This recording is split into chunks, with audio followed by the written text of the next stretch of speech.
Good morning, traders. It is 8:02 a.m. Chicago time on Thursday, the 23rd of February, 2023. Thanks for joining me on this episode number 2416. Who's been here since the beginning? Who's been here through 2400 episodes? I should send you something. Derivatives trading is not suitable for all investors. Past performance is not necessarily indicative of future results. A quick dive here. There's a lot to cover on this sheet here. Too much for the time we have allotted. NVIDIA reported from the very beginning. I really appreciate you for being here this whole time. It's been an insanely long trip.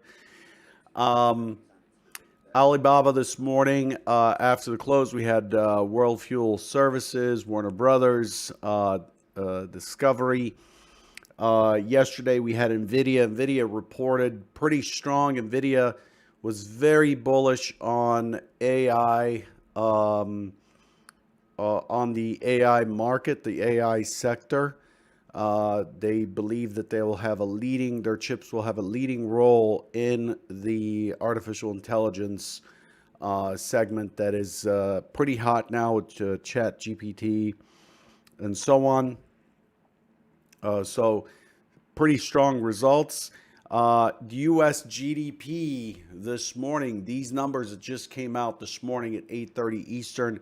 U.S. GDP price index came in pretty hot, 3.9% versus 3.5%. That is hawkish-ish. It's inflationary. But GDP growth, Q on Q second estimate, came in at 2.7% versus 2.9% expected, so a little bit weaker. And then we got the Chicago Fed National Activity Index, which was relatively strong, nothing major there. Initial jobless claims came in a lot stronger, 192,000 versus 200,000. And then we got PCE prices, which came in at 3.7% versus 3.2% expected. So inflation continues to be present. And it's interesting because I was looking at this morning, the one-year note, yield. Look at this baby. This thing is ripping up, and this is just a 1 hour chart, and it continues to push. We're pushing all-time highs. This is a drag because what this means is that participants, the smart monies in treasuries, especially treasury futures, that's where the big money, big macro money is. And what they're doing, what the smart money apparently is doing here is it's betting that interest rates continue to go higher. So at 5% yield, higher than the current rate, Fed rate, which the Fed rate is a different thing than a one-year note. But this is pricing a year out, and it continues to climb. This is a drag for equities, and it's a big part of what is going on in terms of macro. Not that I'm a macro analyst. I'll try to stick to what I know. But that's essentially what we're looking at here. There's a lot of pressure, and what this number that just came out, these prices, the price index shows that there's still yet inflationary pressure. The minutes yesterday indicated there's some hawkishness. There is a surprise on the non-farm payrolls release that we just had. So the Fed can do three things. The Fed can control three things. It can control how high the ceiling is, how much interest will it charge at its window, how fast we get there, and it can also control how long we can be there for. And so the concern is no longer really has no longer been in this rally here, has no longer been how high, because they're starting to see signs that the Fed is kind of slowing down. We went from 75 basis points to 50, looking at 25. It is about how long they'll hold it there for, to start seeing a slowdown in job creation and overall overheating of the economy. So this is the concern here. Although the technicals are still in place, we're still trading around the 4K millennial figure coming into today. Tomorrow is not an options expiration, a monthly option expiration. That was last Friday, but we're sitting here right at the major strike in the S&P and at a couple other places, the NASDAQ 12,000, the Dow 33,000, and so on and so forth. The Russell at 1,900. BOE's man, UK monetary policy not in particularly restrictive stance. U.S. reportedly to more than quadruple current number of troops in Taiwan. So more problems with China. Strong Alibaba results, strong Rolls-Royce results. Rolls-Royce is going to retire an engine that it's been building for a few decades, I guess. And again, as I said, solid NVIDIA numbers. We do have Fed's Bostic at 1050. We do have the oil numbers today. And for those of you who didn't listen to the show, I strongly recommend listening to yesterday's show, Futures Radio show that we did with Andrew from Traders Community. Really interesting insights into crude. I always recommend that if you're going to trade crude, especially trade live, please do so in the micro, which is financially settled, versus the full size, which is physically settled and can really eat your lunch. So just a reminder that if you're looking at crude as a result of yesterday's show, please go do so in the micros for $1 a tick. So we have crude oil today. We have Fed's daily later on and the inflation rate out of Japan later. Looking at the S&P 244,000 contracts traded. The S&P really is balanced towards the upper end of yesterday's range. We're pushing, the overnight high was pushing against the single prints from yesterday at 40.26 and the 40.30, the key 40.30. We're coming back here. It's been interesting yesterday. Let's take a look at the charts here.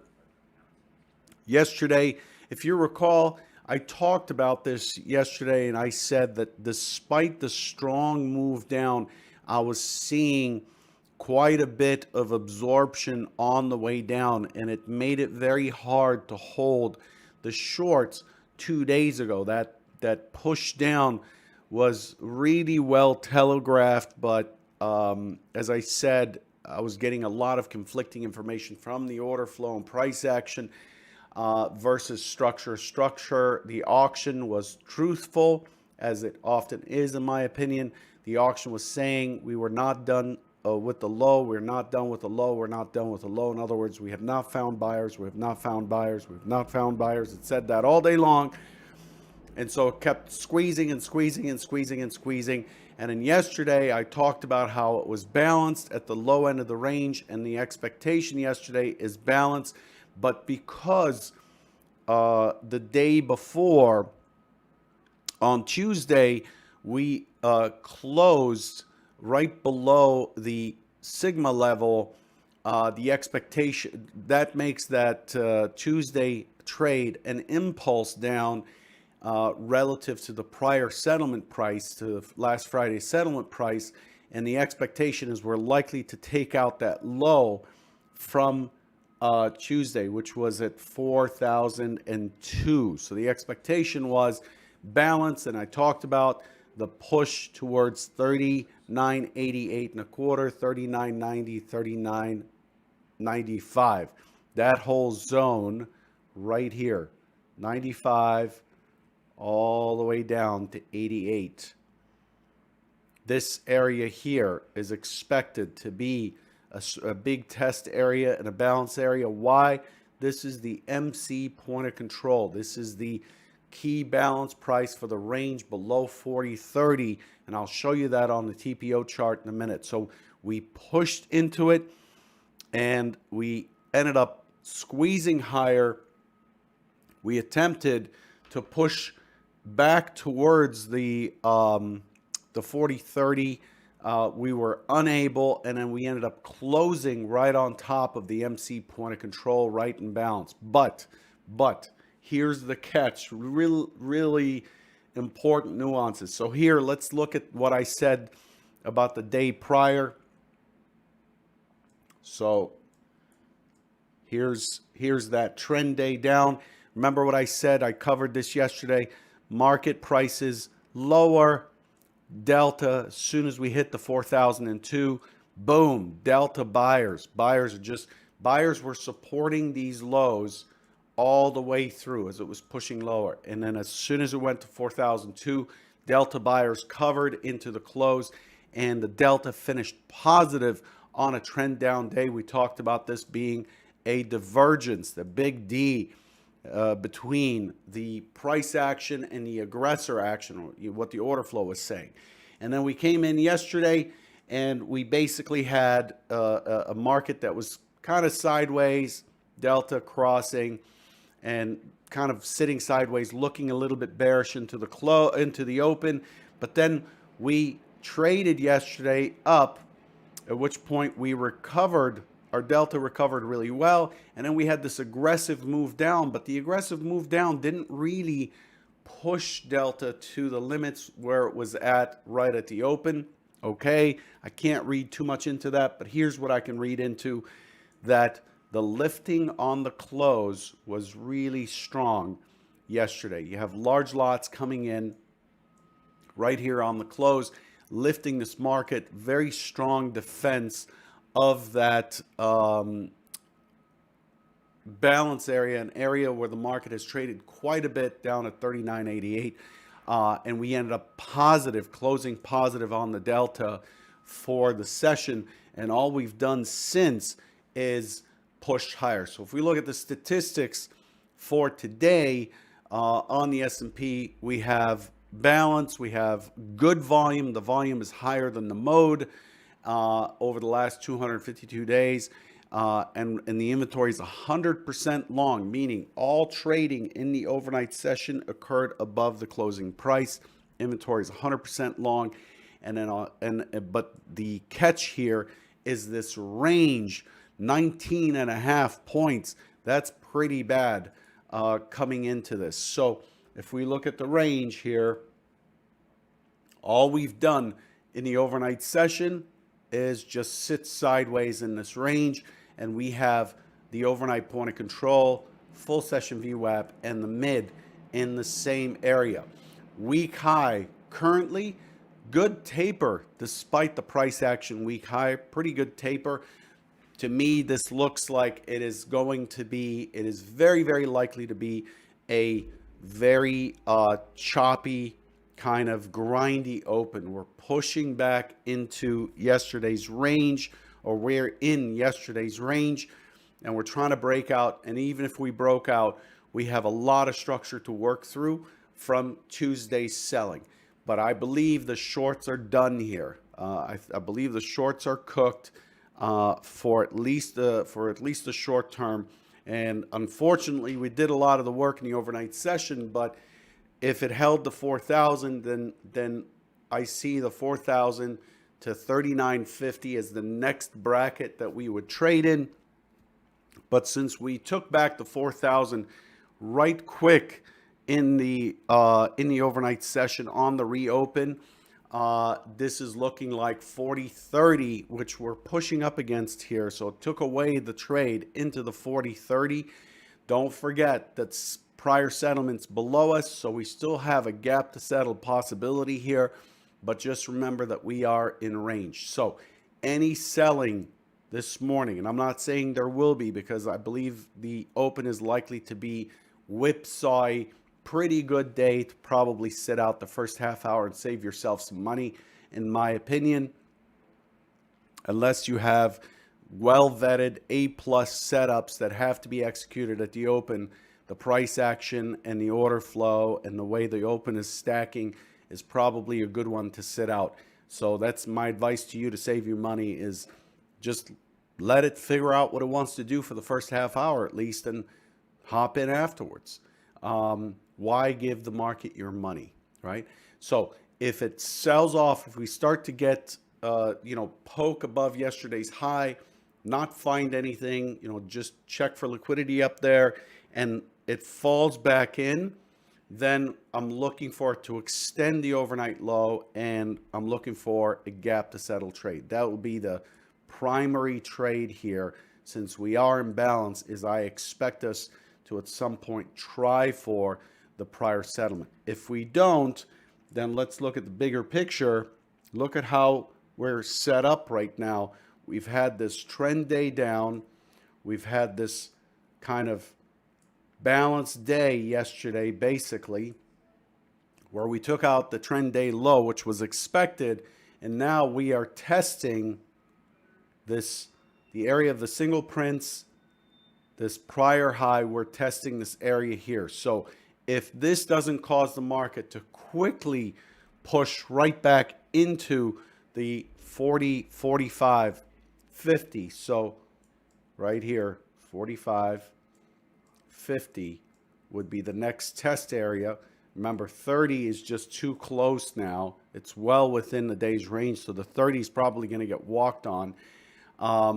If it doesn't quickly push in that direction, then it's likely to be a liquidity check and a pullback right to the middle of the range, which is 40.16 or so, 40.15, 40.16, and then I expect it to fall and start and retest the prior settlement, consolidate, and then we get the real move back up into the upper ranges and back up into that 40.90 area above 40.50. So that's, not today, not tomorrow maybe, but that's what things are setting up to be. What this is, what you're seeing here at the low end of the range, is a base. This is starting to base.